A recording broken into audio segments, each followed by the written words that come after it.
Assalamualaikum warahmatullahi wabarakatuh. Hai sahabat pintar, apa kabar? Semoga kalian selalu sehat dan tetap bersemangat ya. Jumpa kembali bersama Bu Guru di YouTube channel Guru Mandiri. Pagi ini Bu Guru akan menyampaikan materi pelajaran untuk kelas 6, tema 4, globalisasi, subtema 3, globalisasi dan cinta tanah air, pembelajaran ke-1. Namun sebelum kita mulai, marilah kita awali pembelajaran kita pagi hari ini dengan pembacaan doa terlebih dahulu ya. Anak-anak, bagaimana kita dapat bersaing di tingkat dunia tanpa meninggalkan kebudayaan lokal yang menjadi identitas bangsa Indonesia? Globalisasi dan cinta tanah air. Globalisasi adalah masa di mana arus informasi begitu cepat menyebar ke berbagai belahan dunia. Kebudayaan dan gaya hidup dari berbagai penjuru dunia kemudian dengan mudah dapat kita ketahui. Kondisi tersebut akan memudahkan generasi Indonesia untuk meniru beragam kebudayaan asing tersebut. Berpikir global dan bertindak lokal adalah salah satu cara yang bisa kita lakukan untuk tidak menjadi korban di era globalisasi. Sebagai bangsa Indonesia, kita harus melestarikan nilai-nilai luhur budaya kita yang kemudian digunakan untuk dapat bersaing di tingkat dunia. Anak-anak, berikut ini bacalah wacana yang berjudul Indonesia luncurkan program Akademi Energi Surya pertama di Asia Tenggara.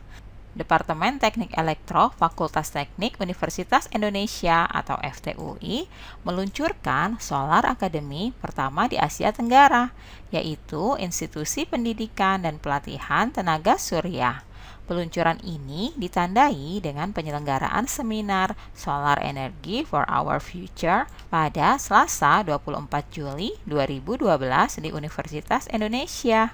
Seminar dihadiri oleh para pakar energi dari Jerman, wakil dari ASEAN, serta pemerintah selaku penentu kebijakan energi nasional. Seminar membahas tentang potensi, perkembangan, serta penggunaan energi terbarukan tenaga surya di Indonesia dan di Asia Tenggara. Indonesia dan negara-negara di Asia Tenggara merupakan negara kaya potensi sumber energi terbarukan, khususnya tenaga surya.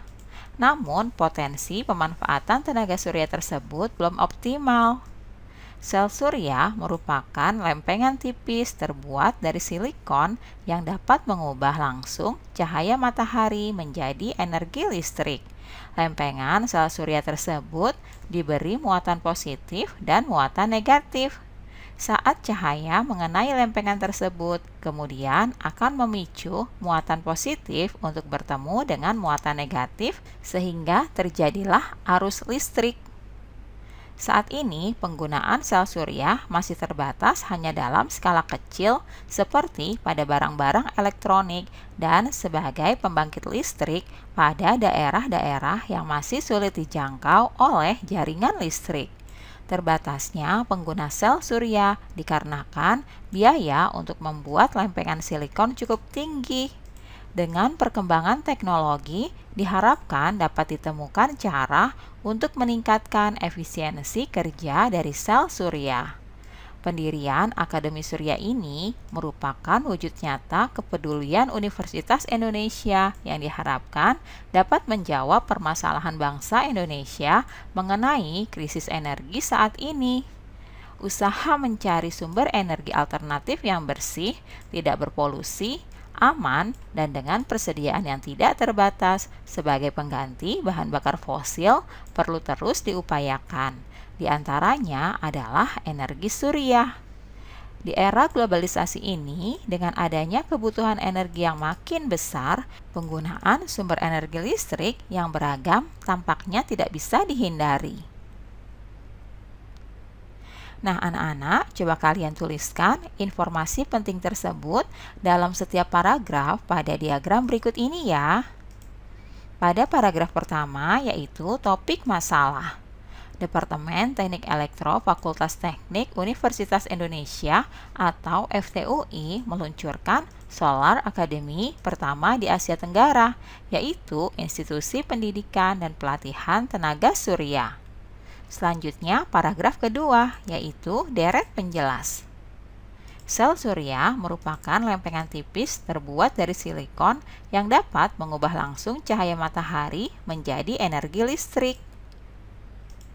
Berikutnya, paragraf ketiga, yaitu kesimpulan dan pesan atau pendapat pribadi penulis. Pendirian Akademi Surya ini merupakan wujud nyata kepedulian UI yang diharapkan dapat menjawab permasalahan bangsa Indonesia mengenai krisis energi saat ini. Di era globalisasi ini, dengan adanya kebutuhan energi yang makin besar, penggunaan sumber energi listrik yang beragam tampaknya tidak bisa dihindari. Anak-anak, berikut ini adalah kerjasama Indonesia dengan negara-negara di Asia Tenggara di bidang sosial budaya di masa globalisasi. Yang pertama adalah bentuk kerjasama, yaitu terdiri atas pembentukan ASEAN COS atau ASEAN Committee on Science and Technology, kemudian mendirikan SEAMEO atau South Asian Minister of Education Organization. Bentuk kerjasama selanjutnya yaitu mengadakan pertemuan ASEAN SCRIT atau ASEAN Subcommittee on Science and Technology. Bentuk kerjasama selanjutnya yaitu memajukan pengetahuan dan teknologi ASEAN. Berikut ini merupakan peran Indonesia dalam kerjasama ASEAN.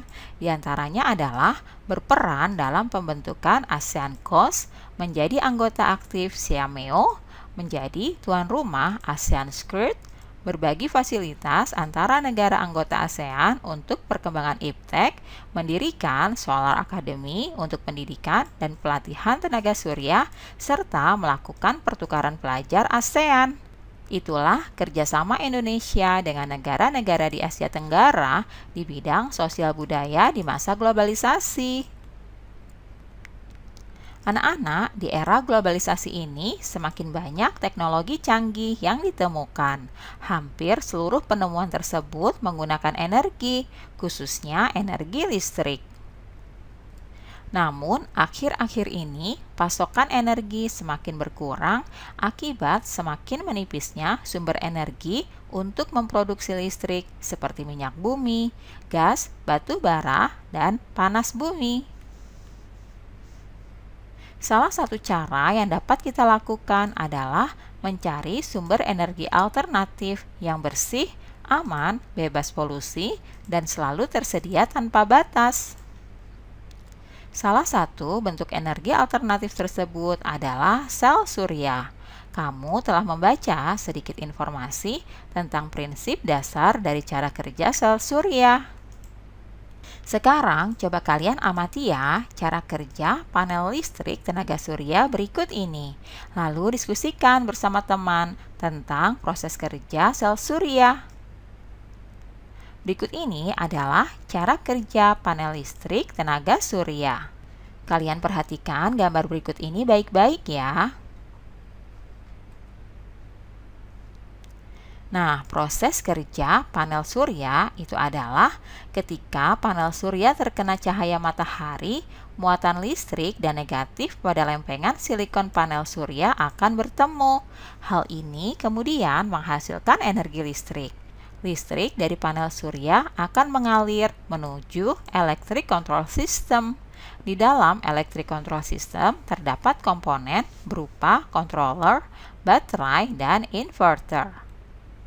Awalnya, listrik yang menuju electric control system akan masuk ke controller untuk diatur tegangannya.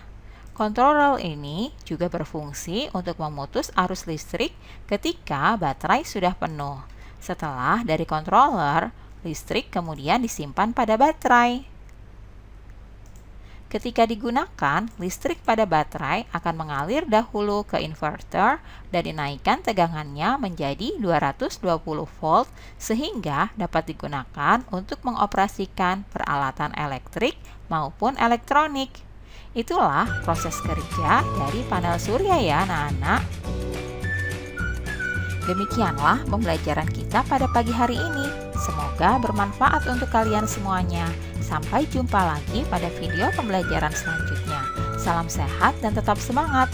Wassalamualaikum warahmatullahi wabarakatuh.